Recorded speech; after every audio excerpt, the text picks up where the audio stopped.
اللہ الرحمن الرحیم۔ شروع کرتا ہوں اللہ تعالیٰ کے نام سے جو بڑے مہربان نہایت رحم والے ہیں۔ مذہب کش مغربی جمہوریت کا نظام حکومت، اس کا نظام عدل، قرآن حکیم کے آئین، نظریات، تعلیمات، اخلاقیات کا کینسر ہے۔ لیکچر نمبر 50 پیش خدمت ہے۔ انگریز نے ہندوستان اور پاکستان کو دو قومی نظریات کی روشنی میں دو الگ ملک بنائے۔ اس کی وجہ یہ تھی انڈیا میں دو بڑی اقوام ہندو مسلمان بستے جن کے مختلف نظریات، ہندو بت پرست، مسلمان بت شکن تھے۔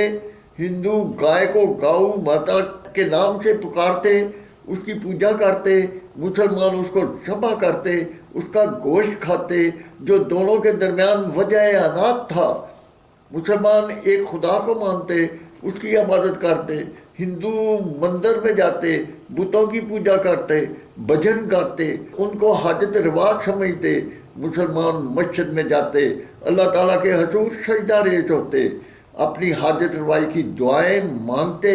ان کے یہ نظریاتی اختلافات اکٹھے رہنے میں حائل تھے۔ اس بنا پر دو الگ ملک انڈیا اور پاکستان وجود میں آئے۔ انگریز انڈیا اور پاکستان کو آزاد کرنے کے بعد اپنا مغربی جمہوریت کا نظام حکومت، اس کا جگیردار ٹولہ، اس کا نظام الیکشن، انتظامیہ کی افسر شاہی، فوج کی فوج شاہی، عدلیہ کی منصب شاہی، انگریزی زبان کی سرکاری بالادستی، اس کے British law, Indian law, American لا، جورسپروڈنس کا تعلیمی نصاب، ان کے انگلش میڈیم، ایتیسل نما، طبقاتی تفاوتی سودی مخلوط، شاہی اخراجات والے تعلیمی ادارے جن پر انگریز کے جگیردار ٹولہ ان کی اولادوں پر مشتمل شاہی طبقہ کی اجارہ داری تھی۔ انڈیا میں کسی بھی فرد کے پاس ان تعلیمی اداروں سے تعلیم حاصل کرنے کی سکت نہ تھی، نہ ان کے سوا کوئی فرد حکومتی اسکالر بن سکتا، نہ حکومتی ایوانوں تک رسائی حاصل کر سکتا تھا، نہ آج کر سکتا ہے۔ حکومتی ٹولہ شاہی طبقہ انڈیا کی جیل کے قیدیوں کو کنٹرول کرتا۔ انگریز رخصت ہوتے وقت انڈیا پاکستان کو مغربی جمہوریت کے نظام حکومت جگیردار ٹولہ شاہی طبقہ کے حوالے کر گیا۔ انگریز کے وائسرائے کا چارج پاکستان کے بانی جناب قائد اعظم رحمۃ اللہ علیہ نے سنبھالا۔ ان کے کیبنٹ کے وزیر اعظم لیاقت علی خان کو ملکی آئین تیار کرنے، پاکستان کو اسلامی نظام مملکت بنانے دوسری ملکی اہم ذمہ داریاں سونپیں۔ فوجی کمانڈر ایوب خان نے دو گورنر جنرل افسر شاہی کے غلام محمد، فوج شاہی کے سکندر مرزا، چیف جسٹس منیر کو اکٹھا کیا۔ باہمی مشاورت سے کفر کی حکومتی بالادستی کو جاری رکھنے اور پاکستان میں قرآن حکیم کے آئین کے نفاذ کو روکنے، پاکستان میں مغربی جمہوریت کے کفر کے استحصالی نظام حکومت کو جاری رکھنے کے لیے 1951 تا 1958 تک ایک وزیر اعظم لیاقت علی خان کو قتل، 6 وزیر اعظم خواجہ ناظم الدین سہروردی، محمد علی بوگرا، چودھری محمد علی، آئی چودھری گر، فیروز خان کو فوجی گن پوائنٹ پر ان کی حکومت کو ختم سیاست سے بلیک لسٹ کرتے رہے۔ ان کا قصور کیا تھا؟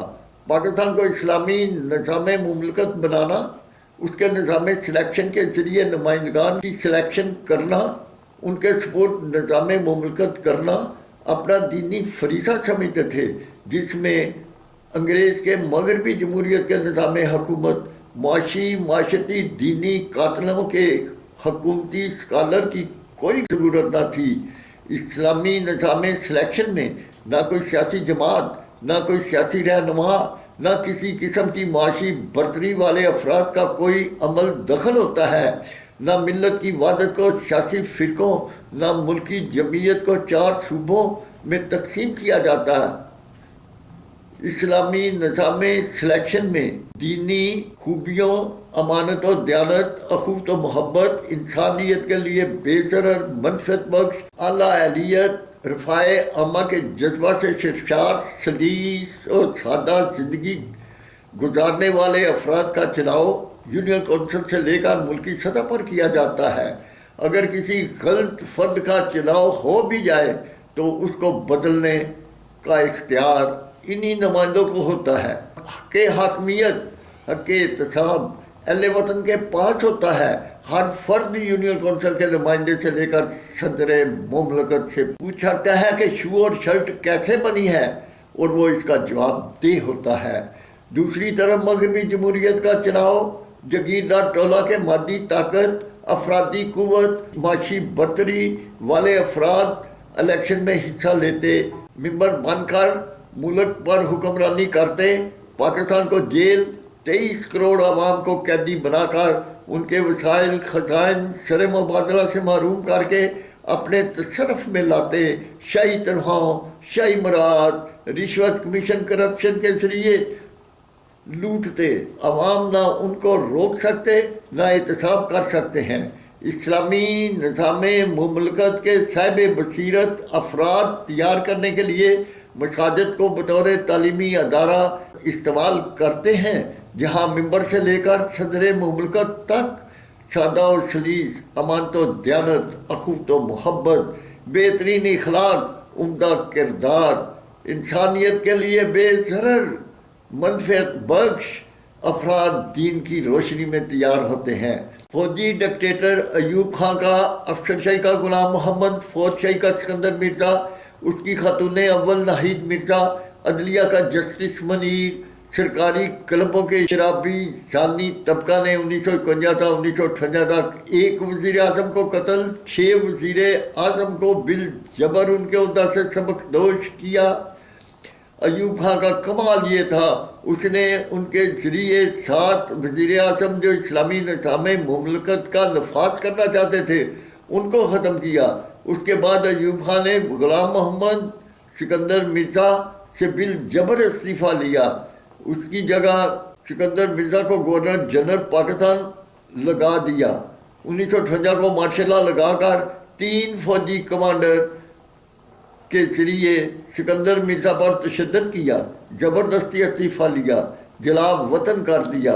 اس کے بعد جاگیردار ٹولہ جن کی جاگیریں ضبط کرنی تھی ان کو حکومتی ایوان، ان کی اولادوں کو حکومتی ادارے مہیا کر کے اہل وطن کو مظاہرے غلام قیدی بنا کر رکھ دیا۔ 23 کروڑ کسانوں مزدوروں نے سڑکیں، نہریں، ڈیم تعمیر کیے، زمین کو قابل کاشت بنایا۔ ایوب خان نے 1 کروڑ 20 لاکھ ایکڑ زمین کسانوں مزدوروں کی بجائے کمشنروں، ججوں، جرنیلوں میں تقسیم کر دی۔ عوام اس کے ظلم و جبر کے خلاف اٹھ کھڑے ہوئے۔ اس نے جان بچانے کی خاطر حکومت دوسرے فوجی ڈکٹیٹر یحییٰ کے سپرد کر دی۔ اس نے الیکشن کرائے۔ مجیب الرحمان کے ممبران کی تعداد مسٹر بھٹو کے ممبران سے زیادہ تھی۔